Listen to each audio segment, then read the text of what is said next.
You certainly terrified the pink-haired fellow. But the fact that there's more to your power than meets the eye isn't, to me, all that shocking. I mean, after all, it stands to reason, given how exceptional you are in other respects, particularly the field of general idleness and wanton sexual perversion. I never told you, but I actually had the chance to pore over your little treatise after Sion had it secretly copied. A specific passage stood out to me, as I recall. We wouldn't have gotten very far if deep down people weren't just as loath to kill as they are to die. War forces them to choose one over the other. Highborn or low, no one wants to sow misery. Only an idealistic simpleton could have scribbled tripe like that. Loathe or not, people kill, people die. That's the world. If someone lives, you can bet it's because some poor fool's taken their place on the chopping block. Of course, I can see where a timid little pretty boy like you would struggle with such a painfully obvious fact. I find it ironic that you'd harbor such remorse over killing, when clearly you're not much of a killer.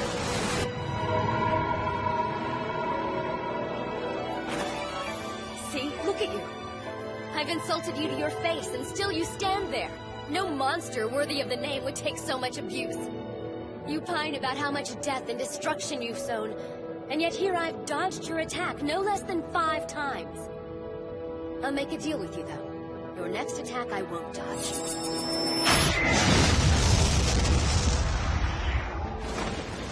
The last thing you're capable of doing is hurting me, Reiner. Do you hear me in there, Mr. Runaway? I do not partake of dango, drink tea, or cavort with the likes of homicidal demigods. You're not what you've been led to believe you are.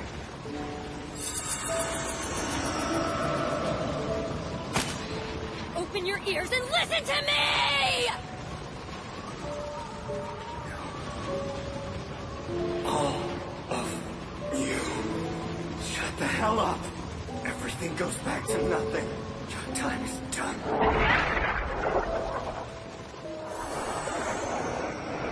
Reiner!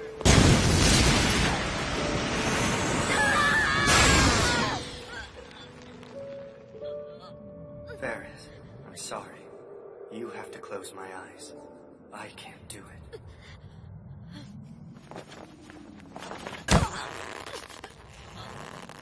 Reiner, stop. You have to listen. You are not a monster. No, you are not a monster!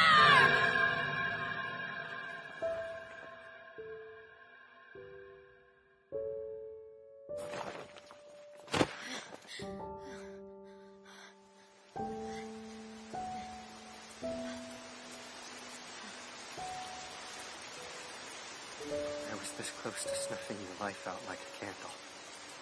You see what I am? People are right to despise me. My only talent is for wreaking devastation. I'm tired of murdering people who've had the misfortune of getting close to me. That's why I want you to go back home. The mission is null and void now. I think Sion will understand. If you really intended to kill me, you'd have done it. Period. But I'm still very much alive. What kind of a monster lets a woman hurl insults at him? Seriously. I'll be just fine. Now, unless my memory fails me, we were about to have tea.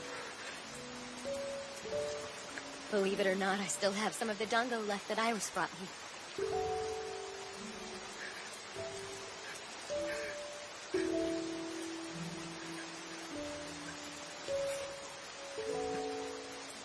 So, what do you say?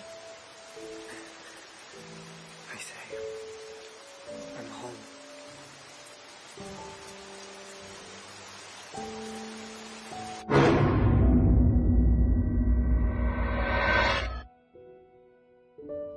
In a forest on the outskirts of Nelfa, 2 people of unknown origins, one male, one female, assaulted us using the Dolwelly sword scale. They had in their possession 2 other hero relics, which I believe points to their being on a mission similar to ours, though on whose orders we don't know. They disappeared in the midst of our skirmish. Whether they survived or not is not clear. This is ridiculous. How many hours do you intend to work without taking a break? For heaven's sake, you haven't even touched your meal. Sorry, Aslina.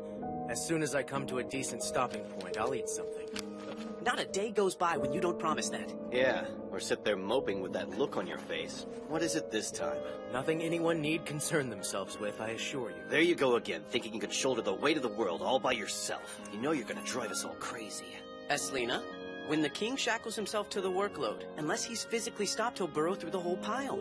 That's where you stage an intervention. Don't worry, I'm on it. I am sitting right here. Don't bellyache, Your Majesty. We don't want Fiol to feel like he has to come back down here to set things straight. Right, Madam Secretary? Exactly. Don't disturb my brother's rest. Take a break from work this instant and eat something. I see Roland's king is well looked after. It's very heartening to find your supporters so passionate. Ah, welcome, Lady Noah. I hope adjusting to life here hasn't proved too difficult. Oh no, not in the slightest. I assure Your Majesty I've had a very pleasant stay thus far. Admiral Clom takes great pains to see that I am made comfortable. Well, he does enjoy his work. It appears Your Majesty's instinct for assigning Admiral Clom to her ladyship has panned out. I'm inclined to agree. Hey, that's enough of that talk. The lady has pressing business. What do you mean? I have no business to speak of. You and I made dinner arrangements for this evening, did we not? Dinner, yeah, right. Really? I thought you said you had a reception tonight. Actually, it got postponed, and they decided to hold it tomorrow night instead because of that other thing. Ah, of course, of course. So, yeah, I was going to have to cancel, but then... It's perfectly fine. You're a very busy man, Admiral. I don't expect you to keep me apprised of every single little engagement. You, aren't telling her ladyship anything she doesn't need to know, are you? Goodness, Admiral. Whatever are you keeping from me? Why nothing? Well, I'll be very interested to hear about this nothing over dinner tonight, then. For which purpose, sir? I do hope that you don't mind my borrowing him. He's all yours, my lady. There's no call for that.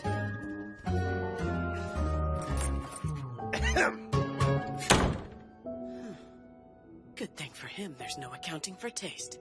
Lady Noah has become an unwitting hostage of the ill-conceived Vestibulian uprising. I thought having Clow at her side might offer her ladyship a measure of hope. Well, sir, she seems rather cheerful.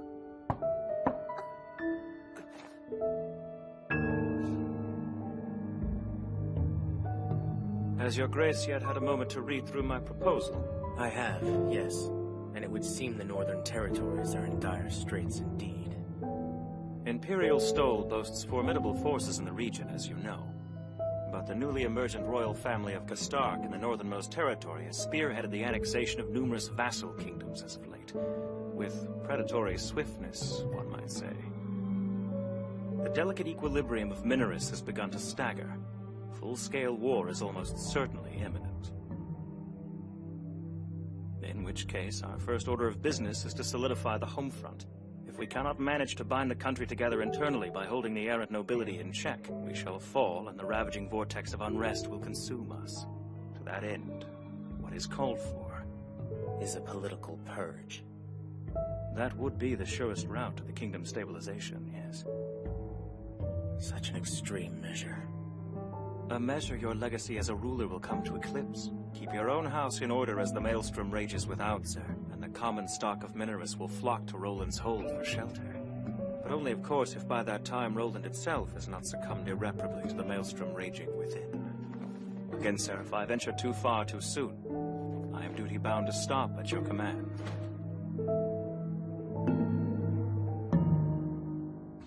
Duke Sterid. One cannot traverse a hallway anymore without hearing tell of your accomplishments. I wish to speak with you in person to reassure myself that not everyone in His Majesty's cabinet has been plucked from the lower classes. I hope you will forgive my candor. I appreciate the vote of confidence, my lord. I've desired to share words with you as well. Have you indeed? Excellent. May I then ask your opinion of the young king's statesmanship? Well, to be honest, his tendency to disregard the opinions of those more experienced is a bit dispiriting. His Majesty is only yielding where it seems most perilous to be so. I thought as much. No doubt then, sir, you acknowledge to whose bulwark it would be more advantageous for you to align. There's a truly galling dearth of men like you among our ilk in the noble class. Agree to part company with His Majesty and join our ranks, and whatever price you cared to name would be ours to honor, lest we... If there is, as you say, a galling dearth of men like me in your class, you certainly prove the rule. Whatever price I care to name, you cannot afford me. What I require is something I have faith only in Sion Astal to give. You egregiously misinterpret my reservations as an overture to betrayal because you, sir, are an imbecile. An imbecile my king is all too willing to endure. He would spare the very insects crawling beneath his feet. Which is why I am here to act on his behalf. To grind every last one of them into the cobblestones. So I believe the proper question is, to whose bulwark will you align, sir? The old powers that whittled this kingdom away to nothing, or my king?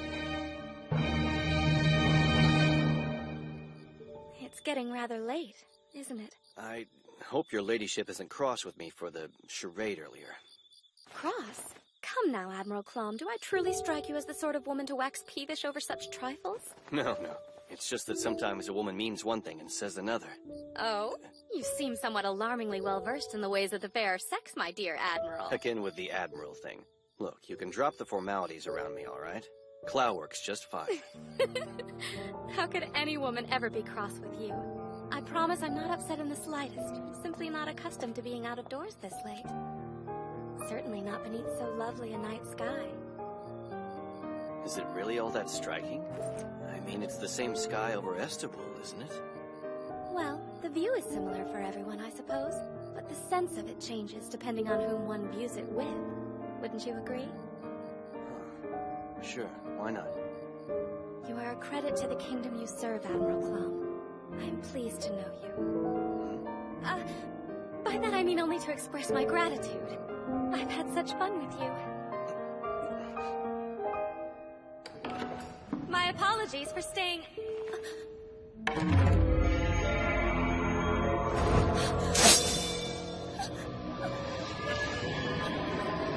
You're a clever woman, my lady. I think you can appreciate the position this puts you in. If I scream, you'll murder all of us. Is that how the situation stands? Exactly. Or if your head's strong enough not to comply with my demands. Now strip.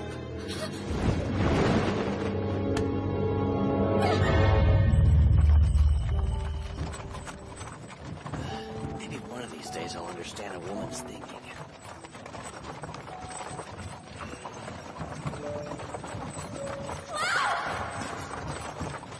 Driver, stop!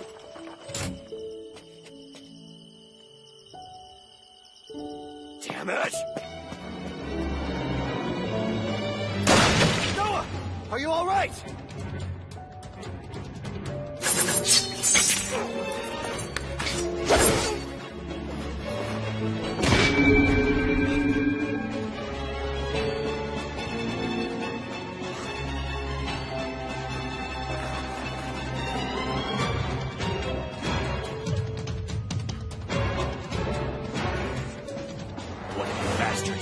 Nothing. Yet. Nothing. Then why is her ladyship crying? Pretty nasty wound you've got. You sure you want to push this right now? My wound is not the issue here. I asked you why in the hell the woman in my care is on the floor crying! What I seek is thunder!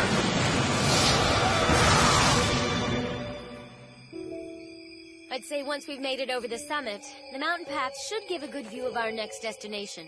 Rumor has it the town of Rajit is demon-haunted. And where there's a whisper of demons, a hero relic can't be far. Right?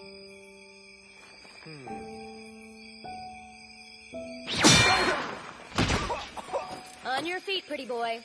Huh? The fate of the Winnet Tea House is in our hands, Reiner. I hope you appreciate that. Forging world peace may be a pipe dream, but preserving the integrity of Dongo is nothing to scoff at.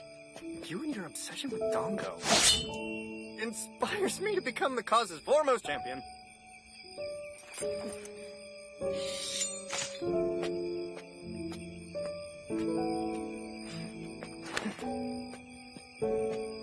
Wouldn't kill us to slow down a little, though.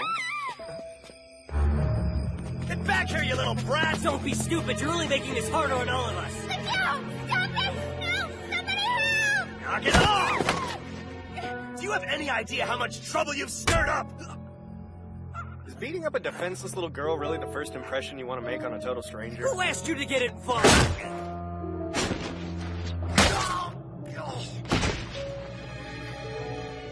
Those guys didn't hurt you, did they? I can't do it alone. You have to help me. Just calm down. Listen to me. We have to rescue him. Please, mister. Arua's not bad. He's just different. Arua? He's not a monster. You have to believe me. It's not as fault he is the way he is. You have to help me rescue him before they do something. Attacked? What happened? Has she been injured in any way? Thanks to the fortuitous intercession of Admiral Clom, who happened to be nearby, Lady Noah is shaken but unharmed.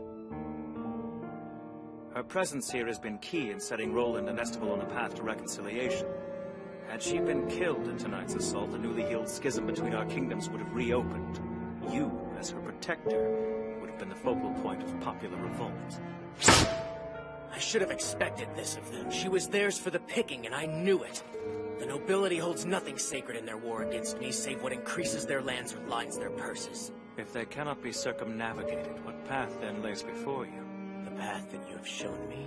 For your highness to follow that road, you must first break bread with the enemy. Ingratiate yourself to the nobility you so vehemently and rightly despise. Let them not suspect your heart, even when a life is at stake. Erode their defenses with charm, and then Slaughter the lot of them. if it comes to it, yes. What of the people? In the time it takes me to win, to beat the nobles at their own game, how many will starve to death? What does it matter? Everything is in readiness, Your Majesty. I humbly await your pleasure to utilize me. Are you responsible for the indignity on Lady Noah? While I find it encouraging that Your Majesty thinks so cunning a cross-purpose worthy of me, I must sadly confess to having no hand in this affair. Leave me. Sir.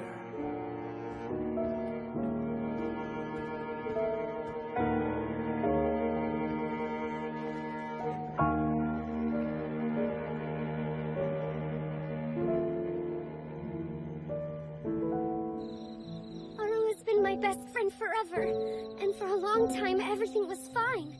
Then our lord raised taxes so high we couldn't afford to pay them and eat. He sent a bunch of soldiers into the village one day. My mother and father were both killed. When I screamed at them to stop, they tried to kill me. But then Arua shoved between us. He used magic. I've known him my whole life. He'd never used magic before. And his eyes... They're calling him a monster. The Lord and the soldiers took him away and said they were going to do all kinds of experiments. Please, you've got to save Arua. Right. Let's get going. What? We can't leave an Alpha Stigma on the loose. I've seen what kind of havoc one can unleash. But, I mean... Forgive me, should we weigh the pros and cons first? Where is your little friend being held captive? Show us. I think he's probably... Very well then, that's where we're headed.